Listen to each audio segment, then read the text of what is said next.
নমস্কার, নিশ্চয়ই আপনারা খুব ভালো আছেন আর আমরাও বেশ ভালো আছি। দেখতে দেখতে শীত তো পড়েই গেল আর ডিসেম্বর মাস।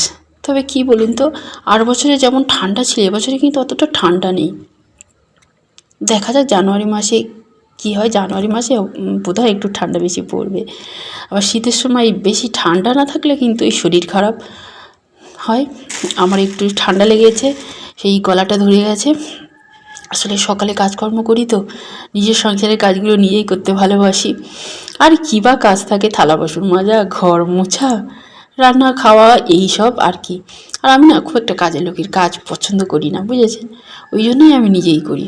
তো যাই হোক, আর এই ঠান্ডা লেগে গেছে, তো হাজব্যান্ড খুব বকাবকি করছেন।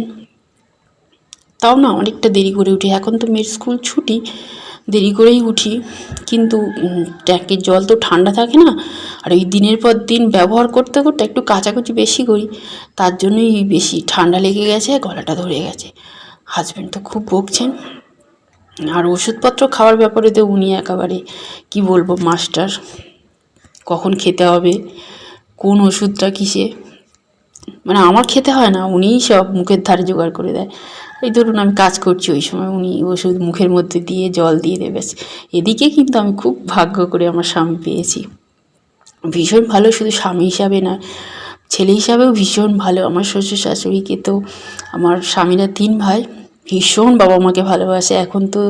এখন কি বলুন আর তখন কি, মানে ছেলেদের বিয়ের পরে তো বউ আসলেই বাবা মাকে পুরো শিখে তুলে রাখে, কিন্তু আমাদের বাড়িতে না ওই রকম না। 3টে ছেলে বাবা মাকে ভীষণ ভালোবাসে। আর আমি তো তাই মজা করে বলি, এটা মজা না, সত্যিই আমি বলি যে তোমার বাবা মা কোথায় বসে তপস্যা করেছিলে বলো তো, তোমাদের মতো এরকম 3টে ছেলে পেয়েছে। সব ঘরে ঘরে যেন আমার হাজব্যান্ডের 3 ভাইয়ের মতো যেন ছেলে পায়। সত্যি ভীষণ ভালো ওনারা। তো শুধু মা বাবাকে সেবা যত্ন না, আমাদেরও যথেষ্ট করে। হ্যাঁ, ঝগড়াঝাটি অশান্তি তো থাকবেই না, একটা সংসারে যেমন থালা বাসন নড়ানড়ি হয়, আমাদের মধ্যেও হয় খুনসুটি, কিন্তু খুব কেয়ার করে। মানে রোগ নিয়ে কষ্ট পাবে এটা ওনারা একদম দেখতে পারবেন না। আর বয়স হলে যা হয়, বাবা মার তো শরীর খারাপ আছেই, খুব কেয়ার করেন। তো সকালবেলা কাজকর্মগুলো করে নিলাম, শরীর খারাপ বললে তো আর হবে না, কাজকর্ম করতেই হবে। বকা খেয়েও তবু কাজকর্মগুলো করার চেষ্টা করি, কী করবো বলুন। আর আজকে না একটু বাপের বাড়ি গেছিলাম মেয়েকে নিয়ে এই কারণে গেছি, মেয়েকে শ্বশুরবাড়িতে রেখে তারপর বাপের বাড়িতে গেছিলাম। আসলে আমার মার ওষুধপত্রগুলো সব শেষ হয়ে গেছে। তো আর ওই মেয়ের গান শেখে এখন, তো হারমোনিয়ামটা তো আমাদের ওই বাড়িতে। আর আমি তো গানের কও জানি না, তো শাশুড়ি মা গান জানেন, হারমোনিয়াম উনি সবই করেন। সেই জন্য মেয়েকে একটু শিখিয়ে দিতে বলেছি মাকে ভালো করে।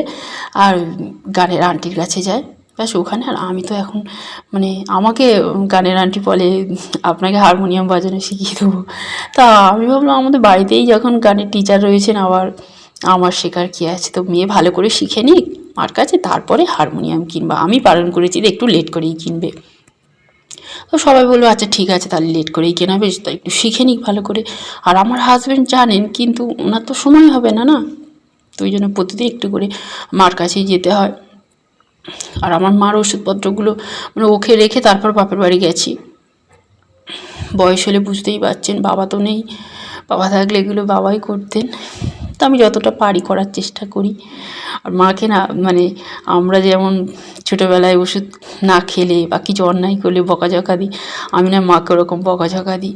মা না একটা ব্যাড হ্যাবিট আছে, কী বলুন তো, এমনি সর্দি কাশি মানে ওষুধ কি 5 দিন বা 1 সপ্তাহ একটা কোর্স করলে হয়ে গেল, কিন্তু অন্য কোনো অসুখ বয়স হলে তো যা হয়, রোগের ওষুধ খেতেই হবে কন্টিনিউ। একটু কম পড়লে যে বন্ধ করে দেবে তা তো না, কিন্তু আমার মাই বন্ধ করে দেয়।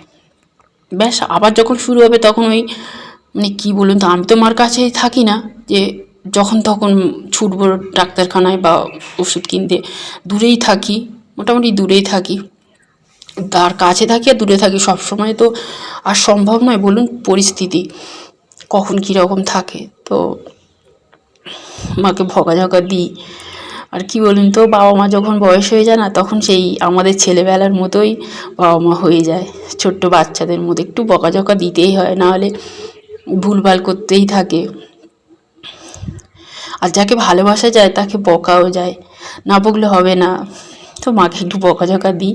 আর আমি ওষুধ কিনতে গেলেও আমি বলি যে আমার বৃদ্ধ মা ওষুধ খাবেন, তো একটু বাংলায় বড় বড় করে একটু লিখে দাও ভাই। আর আমিও ফটো তুলে আনি। আমিও মাকে সবসময় ফোন করে বলি, মা ওষুধ খেয়েছো, মা এটা খাও ওটা খাও, এরকম। তো বেশিক্ষণ বসিনি, মার কাছে যেহেতু প্রেসক্রিপশান ছিল ওখান থেকে নিয়ে ওষুধটা কিনে একটু বসে আর ওই বাজির সাথে একটু খেলাধুলা করছিলাম। ছোটো বাচ্চা তো, ওই গেলেই ছোটো পিসি দিদি আসেনি, দিদিভাই আসেনি। আমি না মা দিদিভাই আসেনি, দিদিভাই বাড়িতে আছে। বাচ্চা তো বাচ্চাদের খোঁজ নেয় এরকম। তো তাড়াতাড়ি ফিরে এসেছিলাম। আর এখন তো ঠান্ডা না, আর বাচ্চাটা নিয়ে গেছে যেহেতু শীতের সময়, আর আমরা না একটু বাইরে গেলে না বাড়িতে ফিরেই স্নান, গরম জলে স্নান করি, তাও শীতকালে তো ঠান্ডা লাগার ভয়। আর আমার এই গলাটা ধরে গেছে, আর মেয়েটারও শরীরটা খারাপ। তো তাড়াতাড়ি ফিরে এসেছিলাম। আর ওই এসে আর ওই মেয়ে বলছে, মা আমি আর পড়বো না, খুব ক্লান্ত, খুব সকালে উঠেছি। তারপরে ও গিয়ে বোনের সাথে খেলাধুলা করেছে, মানে আমার দেওরের মেয়ের সাথে। তারপরে গান প্র্যাকটিস করেছে, অনেকক্ষণ হারমোনিয়াম বাজিয়েছে, ব্যাস ক্লান্ত। এসে বলে, মা আমি আর পড়বো না, তা সন্ধ্যাবেলা ঘুমাচ্ছে। আর আমাদের খাওয়া দাওয়া তো অনেক লেট হয়, 10টার পরে আমি রাতের খাবার তৈরি করতে আসি, বুঝেছেন। তো এসে না রান্নাঘরে জানালাটা খুলে দিই। রান্নাঘরে না রান্না করার সময় জানালা যদি বন্ধ থাকে না, মানে কেমন একটা অস্বস্তি হয়। তো একটু হালকা করেই খুলে দিয়েছি। আর আমি শীতে মানে সকালের দিকে খুব একটা শীতের পোশাক পরিই না বলতে গেলে, এই সন্ধ্যার সময় মানে রাতে একটু পরেই, রাতে যেহেতু খাবারটা তৈরি করতে হয় জানালা খুলি, তো একটু আমি জানালা খুলে না ফুরফুর করে ঠান্ডা হাওয়া আসে। আর এখানে তো বেশিরভাগ বাগান, ওই জন্য মানে রাতের সময় বেশ ঠান্ডা লাগে, জানালাটা খোলা থাকলে হাওয়া আসে। তো ওই জন্যই শীতের পোশাকটা পরে নিই রাতে খাবার দাবার তৈরি করার সময়। আর এখানে এখন তো শীতের সময় মানে সব বাড়িতে লাইট আপ, খুব তাড়াতাড়ি শুয়ে পড়ে সব, শুধু আমাদের বাড়িতেই লাইট জ্বলে আর রাত হয় আমাদের, আমাদের প্রথম থেকেই। আর এখন তো মেয়ে বড় হচ্ছে, মানে কত কিছু গল্প হাসি ঠাট্টা তিনজনের মধ্যে চলতেই থাকে। আর প্রথম প্রথম তো আমার শ্বশুর শাশুড়ি ভীষণ রাগ করতেন, এত দেরি হয় কেন, বিশেষ করে রাতে। তো এখন দেখছেন যে পাত্রপাত্রী শোনার নয়, তো জানে ওদের দেরি হবে, কিচ্ছু করার নেই, বাবা মা আর কিছু বলে না। তো মেয়েটা আজকের সকাল থেকে বেশ দৌড়দৌড়ি করেছে, মানে ওর দিদার বাড়িতে নিয়ে যায়নি, ঠাকুমার বাড়িতেই গেছিলো, সেখানেই বোনের সাথে খেলাধুলা করেছে। ওর কাকুর মেয়ে, আমার একটা ছোট্ট মেয়ে আছে ওই বাড়িতে, আমার 3খানা মেয়ে, বুঝেছেন, একটা মুম্বাইতে থাকে আর এখানে 2টো মেয়ে। তো যাই হোক খেলাধুলা করেছে, তারপর গান প্র্যাকটিস করেছে ঠাকুমার কাছে। তো ক্লান্তি এসেই বললো, মা আমি পড়াশোনা করবো না, আজকে ঘুমাবো। তাই আমি বললাম, আচ্ছা ঠিক আছে তুমি ঘুমাও।